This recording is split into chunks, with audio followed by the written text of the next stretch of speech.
let's go ahead and go over to the Super League. Why don't we? And I want to go ahead start off with, can I call them one of the hottest, if not the hottest team in the league right now, with Spokane? Where Spokane downs Brooklyn 1-0. And you see the score line, you're like, is that a good match? Genuinely, the first half was end to end. Like, Brooklyn was creating chances. Then you had Spokane, who I think hit the bar 2-3 times, also creating chances. They were really doing everything but putting the ball into the back of the net. They were creating so much, but in the end, it is a 1-0 win for the Zephyr as Spokane is clawing their way up the standings and Brooklyn's letting them into the fight.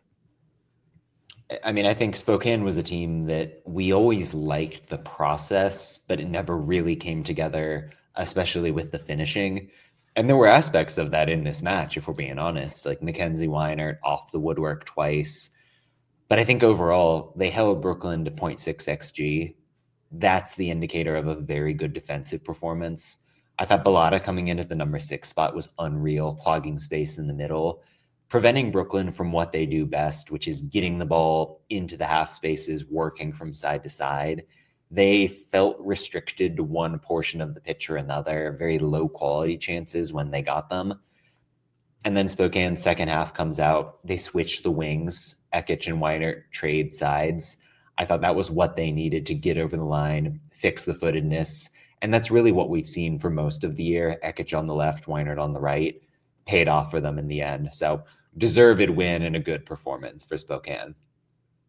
Spokane, you talked about the end-to-end nature of the first half, Kaylor, and I think like Spokane's sharpness on the break is ultimately what leads to the goal. Yes, Kanich, the pass that she plays through for Ekic and the initial shot.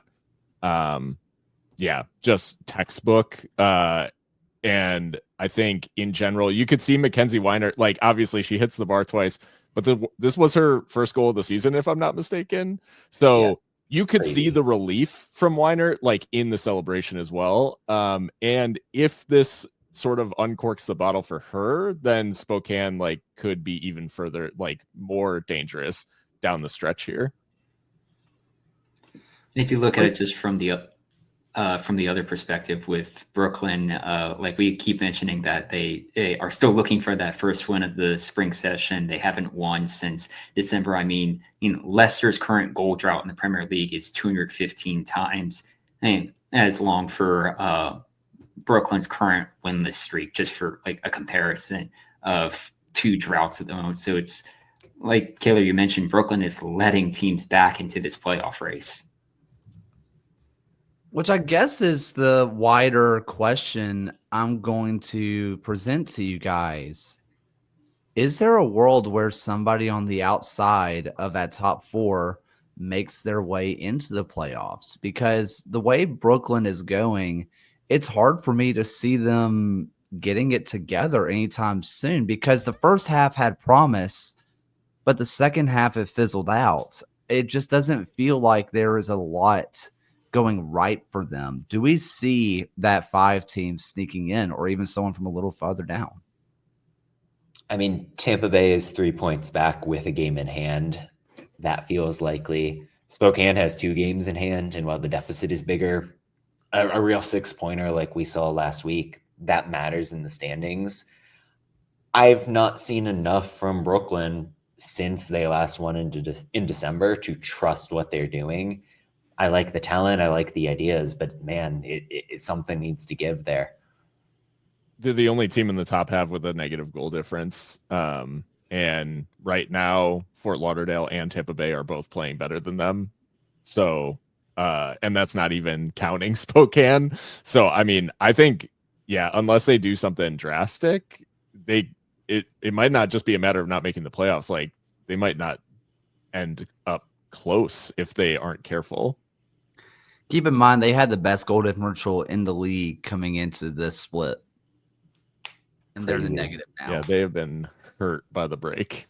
Granted, that 6-0 against Dallas does a lot to negate it, but still.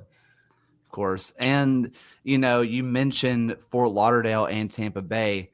Well, Tampa Bay down Fort Lauderdale 2-0 down at Riverfront Stadium, where I'm going to be honest, watching Fort Lauderdale play out from the back and just constantly play with fire was giving me anxiety. And it does finally cost them in the first goal, where Tampa Bay's pressure, as they've been doing all year long, and it's been working, just a high press in the midfield and forcing them to pass it back or get the interception. They're so aggressive with trying to intercept the ball and press the ball. That's how they get their first goal.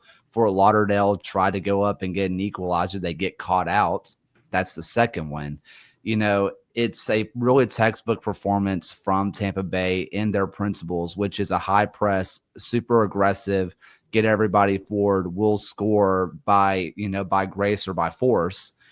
And for Fort Lauderdale, honestly, Shania Gordon had a great match. She's really coming into her own after not scoring at all, then getting a brace. She's really been a really key feature for Fort Lauderdale. She played great, but everybody else felt a tick off.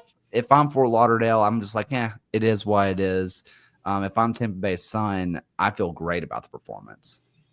And I think Tampa Bay game planned pretty brilliantly. 4-4-2-ish shape for them, matching up essentially man-to-man against that back line for Fort Lauderdale. Did really well to deny the bounce passes up the middle, not letting them get into their possessive rhythm. You mentioned Gordon and Hamid. They got 4 touches in the box the entire game. Not what you want to see if you're Tyrone Mears. But I think that play you mentioned, the kind of the instance where Jordan Lystra steps up from the midfield, intercepts a pass and build, and then curls one in. That's like the ideal that Tampa Bay was looking for in this match. And I think it represents a lot of what went right for them. This is a team in good form. We've, again, been very positive about what we've seen. Feels like they're rounding into kind of the peak performance at the right time to catch up to Brooklyn and really push on for a playoff run. They set the trap. That Listro goal, it was like she just baits that pass in and gives just enough space to make it look like it's available, reads it the whole way, and I mean, the finish with the left foot, just classy as all get out. So it was not a bad performance from Fort Lauderdale. Like, they threatened throughout, and I think, like you said, Kaylor, they just got caught by a really, really effective press that and the couple of times that they sort of played into Tampa Bay's hands, they got punished. Any final thoughts from the Super League? As we had Dallas go on top of the league because they played some matches in hand, and now Carolina's top of the league because they just won 1-0 over DC Power as we are recording this. So Carolina is back at the top, and I mean, the top 3. I mean, I understand that Brooklyn's still in the top 3. When you're looking at a Fort Lauderdale, when you're looking at the Dallas Trinity and Carolina Ascent, it's a fun top of the table that's just kind of constantly just going amongst themselves. Super fun.